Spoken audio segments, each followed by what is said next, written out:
आप सभी को खुश आमदीद। एक खूबसूरत सी बात के साथ गुलजार साहब की तरफ जाएंगे कि एक मुख्तसर सी वजह है मेरे झुक कर मिलने की, एक मुख्तसर सी वजह है मेरे झुक कर मिलने की, मट्टी से बना हूँ गरूर जचता नहीं मुझ पे। जी गुलजार साहब, मट्टी से बने हैं, हमें गरूर जचता नहीं। जी बिल्कुल। और कोई अच्छी चीज़ बनाए तो उसको भी उस पर गरूर नहीं करना चाहिए। बिल्कुल नहीं करना चाहिए, और गुस्सा भी नहीं करना चाहिए। और गुस्सा तो बिल्कुल नहीं करना चाहिए। गुस्सा जो है वो तमाम आपकी मेहनत को ज़ाया कर देता है। सबरोसों के समोसे तैयार हो गए, और ये चने का जो कलर है, अक्सर लोग चने बनाते हैं ब्लैक, लेकिन वो काले हो जाते हैं, कलर उसका ख़राब हो जाता है। तो बस ये मैं कैमरे में आपको दिखा देता हूँ कि अगर इसको आप टाइमिंग के हिसाब से बनाएंगे तो आपका कलर बहुत ही शानदार कलर आएगा, खूबसूरत कलर आएगा माशाल्लाह। और इसके अंदर हमने टेस्ट के लिए जो है इस्तेमाल किया है अपना क्या नाम है इसके अपना कनौर का जो चिकन पाउडर है, तो वो आपके खाने को और भी बढ़ा सकता है। और चिकन पाउडर को हम आज चिली गार्लिक सॉस को और चिकन पाउडर को हम नूडल्स में भी इस्तेमाल कर रहे हैं। थोड़ी सी आप इसमें प्याज ले लें और तेज़ आंच पर बनाएं, इसलिए कि नूडल्स जो होते हैं वो हमारे चाइनीज़ खाना जो है वो ज़रा तेज़ आंच पर बने तो ज़्यादा अच्छा रहता है। ठीक है जी। आप चाइनीज़ का नाम लेते हैं ना तो दिल की धड़कनें तेज़ हो जाती हैं। शिमला मिर्च ऐड कर दें, ठीक है। अरे नहीं बाबा, ये जो वायरस भी आया है, अच्छा टमाटर आपको पसंद नहीं है, मैं टमाटर नहीं डाल रहा इसमें, ठीक है। तो इसमें थोड़ी सी हरी मिर्चें तीखी करने के लिए लेमन जूस। टमाटर पसंद है मगर मुझे एलर्जी है उससे। अच्छा ठीक है। लेमन जूस, थोड़ा सा लाल मिर्च कुटी हुई, और इसके साथ इसमें थोड़ा सोया सॉस ऐड करेंगे, और बस ये 3 चीज़ें ऐड की। इसमें 2 मैजिक हमने ऐड करना है, वो है एक तो कनौर का चिकन पाउडर इसमें हम डालने जा रहे हैं, और 1 पैकेट, और इसके साथ कनौर का चिली गार्लिक सॉस ये ऐड करेंगे इसमें। और ये हमने तकरीबन 3 खाने के चमचे इसको ऐड कर दें, और बस ये हो गया तैयार आपका बेहतरीन सा खाना। और उसके बाद आखिर में बॉइल्ड नूडल इसमें ऐड कर दें, ठीक है जी। और इसको कर दें मिक्स। ये देखें बेहतरीन से, कैमरे में आपको कलर भी नज़र आ रहा होगा जी, मैं देख सकती हूँ खूबसूरत सा और जूसी सा जो है ना नूडल आपका तैयार हो गया। बस नूडल बॉईल करते वक्त ख्याल रखिएगा 6 से 7 मिनट से ज़्यादा बॉईल ना करें नूडल्स, और स्पैगेटी को 12 मिनट के लिए बॉईल कर दें। ये हमारे तैयार हो गया। और आखिर में लेमन मैक्स बार जो है वो आपको आपकी तरह काम में खरा और जली और जमी जो चिकनाई होती है ना उसको मिनटों में जो है ये काट देता है। और इसे ये बार को आपने हल्का सा लगाना है, क्योंकि आजकल वैसे भी जैसे कि मैंने कहा कि बहुत सारी ख़वातीन घर पे हैं और लोग अब मुसलसल ज़्यादा अपनी रूटीन से खा रहे हैं, तो बर्तनों की तादाद भी बहुत ज़्यादा हो जाती है, हर चीज़ की तादाद बढ़ी जी। और मैं बस ये ज़रूर शेयर करूँगा कि ये मैं इसको धो तो रहा हूँ, लेकिन ये कि आप लोग भी इस कोरोना वायरस में जब घर पर हैं, खाने भी घर पे बन रहे हैं, ये देखें मिनटों में आपको सफाई और चमकदार प्लेट दे देता है ये लेमन मैक्स। और इसका बार हो या लिक्विड, इसको इस्तेमाल करें। शेयर ये करना था कि आप घरों पर हैं इस वक्त, फैमिली के साथ हैं, तो थोड़ी बहुत घर में हाथ ज़रूर बटाएं और ख़वातीन का हाथ बटाएं, कम से कम चलें। खाना अगर वो बना रही हैं तो लेमन मैक्स से आपका काम जल्दी हो जाएगा। अरे ये क्या बात कर दी आपने गुलजार साहब, ये तो आपने दुखती रग पर हाथ रख दिया। कई लोग तो इस ईगो में चले जाते हैं कि जी हम और बेगम का हाथ बटाएंगे, ये तो हो ही नहीं सकता। और आज का किचन में भी खड़े हो तो हमारी बेइज्जती है। अगर कोई कह भी दे कि भी आप बेगम के साथ जरा खड़े होकर देखें ना, जितना बेगम काम करती हैं, आप बेशक बाहर सारा दिन मेहनत करके आते हैं, मगर चूल्हे के आगे खड़े होना और इतना सारा दिन काम करना, फिर बर्तन धोना, आपकी डांट भी सुनना, तो कितनी हिम्मत है उस खातून की। तो आगे से कहा जाता है कि हम ये तो हमारी खानदान की रिवायत में शामिल नहीं है, हमारी नाक कट जाएगी अगर हम बेगम का हाथ बटाएंगे। ये भी सोच है हमारे मुआशरे के अंदर। सही बात, आप वजह फरमा रहे हैं। लेकिन आपने बड़ी प्यारी बात की, अच्छी बातें हमारे प्लेटफॉर्म से जानी चाहिए। बिल्कुल जानी चाहिए, इसलिए कि घर पर हैं, टाइम भी है, तो अगर इन चीज़ों में अगर थोड़ी सी एक्टिविटीज़ में आप हिस्सा लेंगे ना, तो मेंटली तौर पर आप डिप्रेशन या कोई टेंशन वगैरह की चीज़ों में नहीं जाएंगे। लाजमी आजमा कर देखिएगा, कुकिंग की तरफ आ जाएं, थोड़ा सा घर में हाथ बटा लें, थोड़ा एक्टिविटीज़ ज़रूर करें। मेरी तरफ से ये रेसिपीज़ तैयार हो चुकी हैं और थैंक यू। अल्लाह हाफिज़। और आप लोग ज़रूर कंटिन्यू कीजिएगा। ये जो गुस्सा है वाकई ये बहुत ख़तरनाक चीज़ है और आपने जैसे भी ब्रेक में भी जिक्र किया, हकीकत है लोगों की आदत सी बन जाती है गुस्सा करने की और वो बहुत नुकसानदेह, बहुत ही ख़तरनाक है और मकाफ़ात अमल है। आज आप किसी की इंसल्ट करेंगे, किसी की चाहे तन्हाई में हो चाहे मुजमे में हो, आप किसी के साथ बदतमीज़ी करेंगे तो अल्लाह का निज़ाम है जो बोगे वो काटोगे। जो आज किसी के लिए कुछ गलत लिख रहे हो, किसी की दिल आज़ारी कर रहे हो, किसी की बेइज्जती कर रहे हो, किसी की किरदार कुशी कर रहे हो, किसी की बुराइयों की तशहीर कर रहे हो, तो कोई भी गलतियों से मुबर्रा नहीं, ये पलट कर तुम्हारे पास वापस आएगा ही आएगा और तुम्हारे साथ भी वही होगा जो तुम दूसरों के साथ करते हो। इसलिए कोशिश करें कि दूसरों के साथ अच्छे अच्छे बातें करें, अच्छे अच्छे अमल करें ताकि हमें भी उसका अच्छा सिला मिले। बिल्कुल सही कह रही है। अब आसा मैं आपसे पूछना चाहूँगी, कुछ लोग अब जैसे कि आपको मालूम है कि गर्मियाँ आ चुकी हैं, गर्मी से एकदम एयर कंडीशन वाले कमरे में चले जाना या धूप से एकदम ठंडे कमरे में आ जाना, उसकी वजह से भी या फ़ौरन पसीने से आप शराब बूर हो और शावर ले लेना, उसकी वजह से भी सर में दर्द हो जाता है और जिस्म में भी दर्द होता है। तो सर दर्द का इलाज क्या है? बिस्मिल्लाहिर्रहमानिर्रहीम। देखिए, अगर आप हदीस की किताबों में जाके पढ़ेंगे, ख़ास तौर से मकतब अहले बैत वालों की हदीस की किताबों में, तो रिसालत माप सल्लल्लाहु अलैहि वसल्लम ने फरमाया अगर मुस्तकिल किसी के सर में दर्द रहता है तो वो अपने सर पर मेहंदी, जो पत्तों वाली मेहंदी होती है, उसको पीस कर मेहंदी का पाउडर अगर अपने सर पे मुसलसिल लगाएंगे, मतलब रोज़ लगा लें, एक दिन के वक्फे से लगा लें, तो उनके सर में दर्द रहना ख़त्म हो जाएगा। और जो लोग एसी से धूप में जाते हैं, धूप से एसी में आते हैं, उनके सर में जो दर्द होता है उसका भी इलाज मैं ज़रूर बताना चाहूँगा। ज़ाफ़रान और सिरका, थोड़ा सा ज़ाफ़रान और सिरका दोनों को, सेब का सिरका हो तो बेहतर है वरना अंगूर का सिरका लीजिए, दोनों को बाहम मिलाइए और अपने सिर्फ माथे पे लगा दीजिए। ये भी मेरे नबी पाक सल्लल्लाहु अलैहि वसल्लम का कौल है कि इससे भी सर का दर्द चला जाता है। अच्छा, एक बात अधूरी रह गई थी, अगर आपके पास टाइम हो तो मैं अर्ज़ करूं। जी जी, आपके लिए टाइम ही टाइम है। माशाल्लाह, बड़ी ज़रा नवाज़ी आपकी। अब्बास भाई, आप बातें इतनी खूबसूरत करते हैं, जहाँ पर आप नुस्खे बताते हैं, मैं यकीन कीजिए कि इंसान को अपनी इस्लाह के लिए भी बहुत कुछ सुनने का और सीखने का मौका मिलता है आपकी गुफ्तगू के ज़रिए। तो इसलिए मैं स्पेशली मैनेजमेंट से रिक्वेस्ट करती हूँ और आई थिंक कि जो भी आपके साथ होती हैं वो भी इस चीज़ को मानते हुए वो कहती हैं अब्बास साहब अगर ज़्यादा गुफ्तगू कर जाएं तो वो ज़्यादा अच्छी बात है, क्योंकि उनकी गुफ्तगू जो है वो बहुत जामे और बहुत मुस्तनिद होती है। देखिए, माँ बाप के साथ जो गुस्से से पेश आते हैं और माँ बाप के अलावा दादा दादी नाना नानी से ऊंची आवाज़ में गुस्से से बात करते हैं, इंतहाई किस्म का बुरा फ़ेल है। ये नहीं होना चाहिए। अपने बुज़ुर्गों का एहतराम करें। बाअदब बानसीब होता है और बेअदब बेनसीब होता है।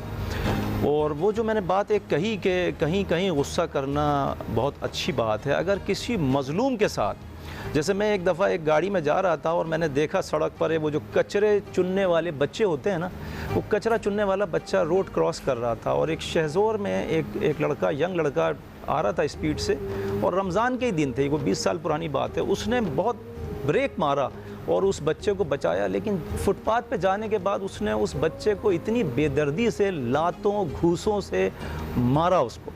वहाँ मुझे बहुत गुस्सा आया और वो मेरा गुस्सा करना जायज़ था, क्योंकि एक मज़लूम के साथ ज़्यादती हो रही थी। आप यकीन करें, मैं लड़ने भिड़ने वाला आदमी नहीं हूँ, लेकिन मैंने उस नौजवान को 2-4 थप्पड़ मारे गुस्से के अंदर। मुझे इतना शदीद गुस्सा आया कि वो एक 10-12 साल का बच्चा उसको लातों घूसों से मार रहा था गुस्से के अंदर।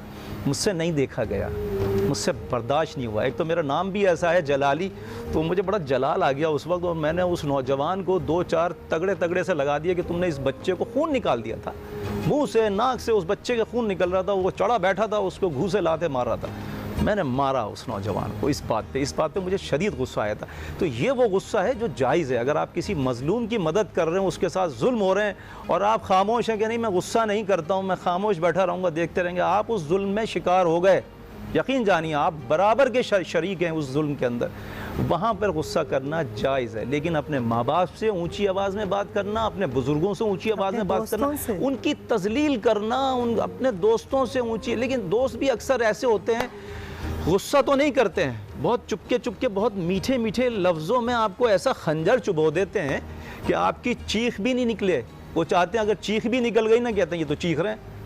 तो वहाँ पर बस मसला बड़ा पेचीदा हो जाता है कि आपको खंजर भी ऐसा चुभाते हैं चुपके से और कहते हैं चीखिए भी नहीं, आप चीखेंगे तो आप बड़े गलत आदमी हैं। ये बड़ा मसला, इस पे भी बात होनी चाहिए थी ना, मैंने कर दी है बात। कुछ लोग देखिए आपके साथ भी ऐसा होता है, नहीं इसको तंज नहीं कहते। देखिए आपके साथ भी बहुत ज़्यादा ऐसा होता है, मैं देखता हूँ आपकी शख्सियत इतनी अच्छी है, इतनी सॉफ्ट शख्सियत की मालिक, इतनी रहम दिल, इतनी नफीस शख्सियत की मालिक। मैं तो मतलब इनके साथ उठना बैठना हमारा अल्लाह वाली बंदी हैं ये, लेकिन फेसबुक पे जो लोग इनके लिए उल्टी सीधी चीज़ें लिखते हैं, बदतमीज़ी करते हैं, बड़ा दुख होता है। आप यकीन करें कभी कभी दिल रोता है कि हम इस खातून को, हम इस लड़की को देखते हैं कि ये अपने अमाल कितने सजा के अल्लाह की बारगाह में पेश करती है, और अगर उसको कोई उसकी तस्लील करे, यकीन करें मेरा दिल रोता है। और मेरे फेसबुक पे मेरे मैसेंजर्स पे आपके जो कसीदे पढ़े जाते हैं, लोग कहते हैं कि साहब रीमा से हमारी 2 मिनट बात करा दें आप लाइव। मैंने कहा भाई ये नहीं हो सकता, मैं लाइव बात नहीं करा सकता आप।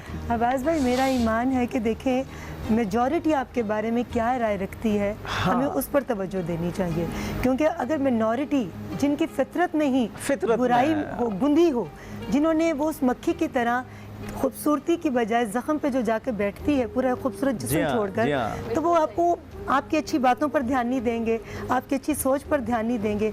आपकी कोई एक गलत चीज़ जो उनको गलत लग रही है, हो सकता है गलत हो, मतलब के तहत गलत लग रही होती तो है, वो उस गलत चीज़ को पॉइंट करेंगे, उसको डिस्कस करेंगे, लेकिन वो बाकी अच्छी बातें नज़रअंदाज कर देते हैं। तो ऐसे लोगों की बात पर गुस्सा नहीं करना चाहिए, उनके लिए रहम की दुआ करनी चाहिए, रहम की दुआ करनी चाहिए। और बहुत से लोग ऐसे होते हैं जो फितरतन और अमालन, मतलब अमाल भी उनके ऐसे नज़र आते हैं कि वो जन्नती नज़र आते हैं। जी बिल्कुल। इन खूबसूरत बातों के साथ आज हमारा ये वाला सेगमेंट जो है वो इख्तिताम को पहुंचा, लेकिन अब हमारे सेलिब्रिटी लाउंज में जो खूबसूरत शख्सियत आ रही है उसके बारे में कबल अज़ वक्त कुछ नहीं कहूँगी, मगर यही कहूँगी कि वो स्क्रीन पर भी खूबसूरत है और रियलिटी में भी बहुत खूबसूरत है। उनसे मिलेंगे मगर इस छोटे से ब्रेक के बाद।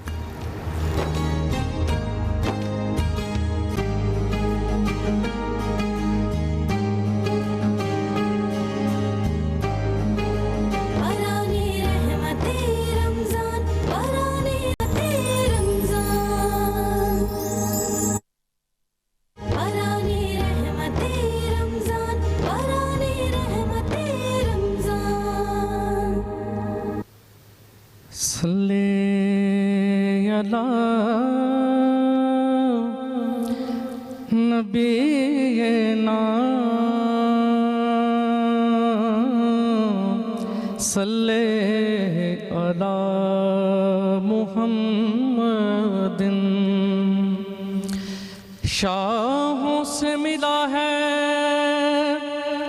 न सिकंदर से मिला है,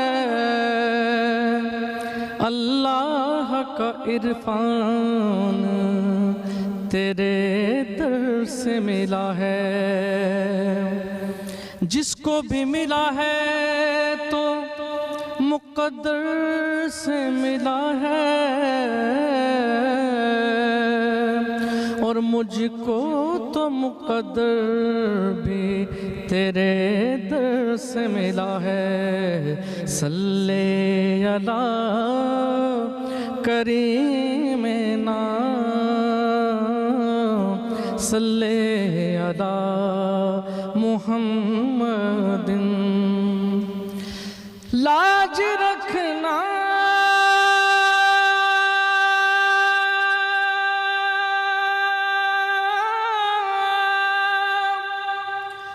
कि मैं तुम्हारा हूँ, गो बुरा हूँ मैं या रसूल अल्लाह।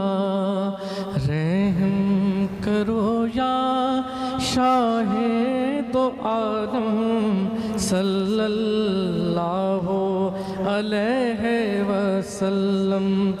नज़रे करम या नूरे मुजस्सम सल्लल्लाहु अलैहि वसल्लम। ओ दुखियों के घर के उजाले, मजबूरों के सुनने